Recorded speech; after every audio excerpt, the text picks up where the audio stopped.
So কালকে যদি Leo Messi world cup জিতে যায় তাহলে সে তার 9th ব্যালন ডিওর পাইতে পারবে, আর যদি ইয়ামাল ওয়ার্ল্ড কাপ জেতে তাহলে সে তার ফার্স্ট ব্যালন ডিওর পাইতে পারবে অ্যাট দ্য এজ অফ 19। কিন্তু ডেম্বেলে আর কেন তাহলে কি এই ব্যালন ডিওর উইনিং কন্টেন্ডার থেকে বাদ পড়ে যাচ্ছে নাকি না?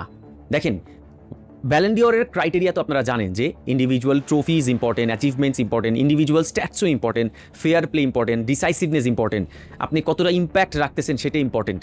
এখন লিও মেসির যে ইম্প্যাক্টটা আছে সেটা এমএলএসে কিন্তু মানে আমরা ওভারলুক করতে পারবো না। কিন্তু এমএলএসের যেই কম্পিটিটিভ নেচারটা আছে লিগের, সেটা কিন্তু কোনোভাবেই লা লিগা বলেন, চ্যাম্পিয়ন্স লিগ বলেন, বুন্দেস লিগা বলেন, ফ্রেঞ্চ লিগ বলেন, এখান থেকে বেশি না, অনেকটাই কম।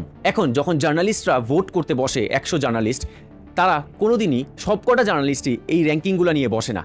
কোনো জার্নালিস্টের কাছে ওয়ার্ল্ড কাপের প্রেফারেন্স সবচেয়ে বেশি থাকে, সে ওইভাবে তার র্যাঙ্কিংটা করে, ফার্স্ট, সেকেন্ড, থার্ড এরকম।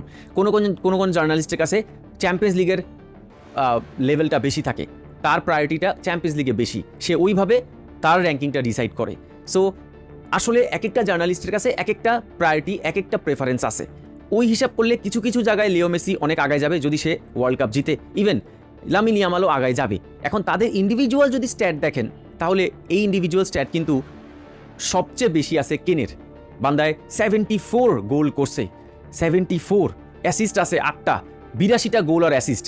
এটা কিন্তু আসলে টপ নচ বলতে পারেন আপনারা ইন্ডিভিজুয়াল স্ট্যাট। তার বুন্দেস লিগা আছে আর তার ডোমেস্টিক লিগও আছে একটা জার্মানের, কিন্তু বেচারার আর কিছু নাই। কিন্তু ওয়ার্ল্ড কাপে তার পারফরমেন্স কিন্তু ভালো, এমন না যে সে ওয়ার্ল্ড কাপে ভালো পারফরমেন্স দিতে পারে নাই। তারপর ডেম্বেলের কথা যদি বলেন, ওর 36 গোল আর অ্যাসিস্ট আছে টোটাল, তার সাথে তার চ্যাম্পিয়ন্স লিগ আছে, তার সাথে তার লিগ গোল আছে, আর ডোমেস্টিকের 2টা ট্রফিও আছে। তো 4টা ট্রফি আছে তার কাছে। ইভেন সে ওয়ার্ল্ড কাপেও কিন্তু ভালো পারফরমেন্স দিয়ে গেছে, ওয়ার্ল্ড কাপেও তার 5টা গোল আছে, অ্যাসিস্ট আছে 2টা মনে হয়।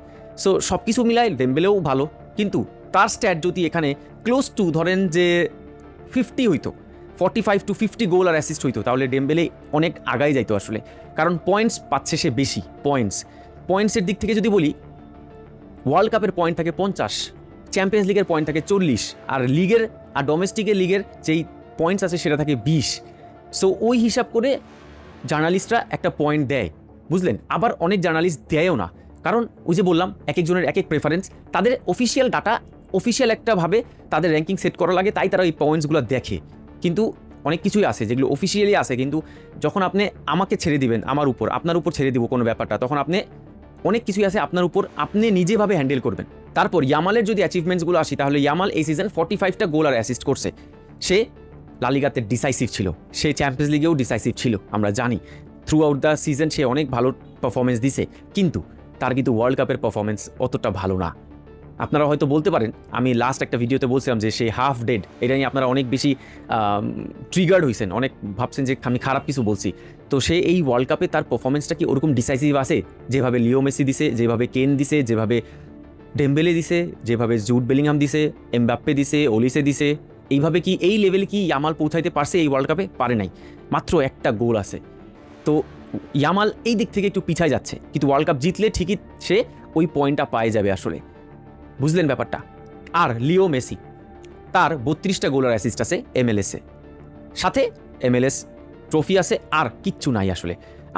আর একটাই ট্রফি আছে, আর ওয়ার্ল্ড কাপ জিতলে ওয়ার্ল্ড কাপটা চলে আসবে। এখন আমি একটা জিনিস কি, রিসেন্টলি এই জিনিসগুলো খুবই বেশি প্রেফারেন্স দেওয়া হচ্ছে রিসেন্টলি, যে ওয়ার্ল্ড কাপ জিতলে ওয়ার্ল্ড কাপের ভ্যালুটা এতটা বেশি অ্যাড হয় যে আপনার ক্লাব লেভেলের কিছু পারফরমেন্স ওভারলুক করে যাওয়া হয়। কিন্তু এইটা কিন্তু আগে হইতো না, এতটা আগে এইভাবে হইতো না। ইনিয়েস্তার আমলে যদি দেখেন 2010-এ ইনিয়েস্তা ওয়ার্ল্ড কাপ জিতছে, সে ওইবার ওয়ার্ল্ড কাপে বলেন, চ্যাম্পিয়ন্স লিগ জিতছে, ট্রেবেল জিতছিল, সব কিছু মিলায়, বাট মেসিকে দিয়ে দেওয়া হয়েছে কারণ তার তার ক্লাব লেভেলে পারফরমেন্স অসাধারণ ছিল, 91টা গোল করছে। ওই হিসাব যদি করেন তাহলে কেনের এই সিজনের যেই পারফরমেন্সটা 4 গোলস 8টা অ্যাসিস্ট, 82 গোলস আর অ্যাসিস্ট আছে টোটাল। এই 82 গোল আর অ্যাসিস্ট ক্রিস্টিয়ানো রোনালদো আর লিও মেসি কয়বার অ্যাচিভ করছে, আর লাস্ট কতবার অ্যাচিভ করছে আপনারা একটু আমাকে কমেন্টে জানান তো।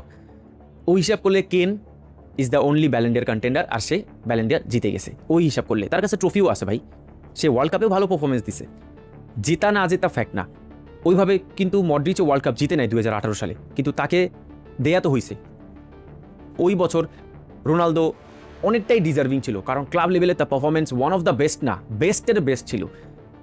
ইভেন সে চ্যাম্পিয়ন্স লিগও জিতছে 5 নাম্বার, বাট তাকে দেয়া হয় নাই, মডরিচকে দেওয়া হয়েছে। 2014 সালে আপনারা যদি বলেন ওয়ার্ল্ড কাপ জিতছিল জার্মানি, এখন জার্মানির তখন বেস্ট প্লেয়ার ছিল ম্যানুয়েল নোয়ার। ইভেন ম্যানুয়েল নোয়ার তখন বুন্দেসলিগাও জিতছে, মানে তার বায়ার্ন মিউনিখের ক্লাবের সাথে। কিন্তু কেন রোনালদোকে দেয়া হলো? কারণ সে ক্লাবে অনেক বেশি ডিসাইসিভ ছিল, আর একটা ফরওয়ার্ডের সাথে কোনোদিন গোলকিপার কম্পিট করতে পারে না আসলে ব্যালন ডি'অর র্যাঙ্কিংয়ে, তাই রোনালদোকে তখন দেওয়া হয়েছে। একটা ফরওয়ার্ডের সাথে মিডফিল্ডার অথবা একটা ফরওয়ার্ডই কম্পিট করলে বেটার হয়, আর না হলে আপনাকে এমন তাগড়া একটা লেভেল সেট করতে হবে অ্যাজ এ গোলকিপার যে আপনি ব্যালন ডি'অর পাবেন ওভার একটা ফরওয়ার্ড, ওভার একটা মিডফিল্ডার। বুঝলেন ব্যাপারটা? সো সব কিছু মিলায় ব্যালন ডি'অর নিয়ে আরও ডিটেলস আমি আপনাদের সাথে ওয়ার্ল্ড কাপের পরে বসবো, আরও কিছু ফিগার্স নিয়ে, নাম্বারস নিয়ে। কিন্তু আপাতত আমার কাছে মনে হয় যে ওয়ার্ল্ড কাপটা জিতবে, লিও মেসি বলেন ইয়ামাল বলেন, তাকেই হয়তো এইবার ব্যালন ডি'অরটা দিয়ে দেওয়া হবে। কিন্তু যদি সারা বছরের কম্প্যারিজন করেন, সারা বছরের পারফরমেন্স দেখেন, ডিসাইসিভনেস দেখেন, তাহলে Harry Kane deserves the Ballon d'Or, no doubt. এটা আমার কাছে মনে হয়। স্ট্যাটসও বলতেছে, তার কাছে ট্রফি আছে, ফেয়ার প্লে আছে, সব কিছুতে সে কিন্তু আগায় গেছে। খালি ওয়ার্ল্ড কাপটায় সে সেমিফাইনাল পর্যন্ত গেছে।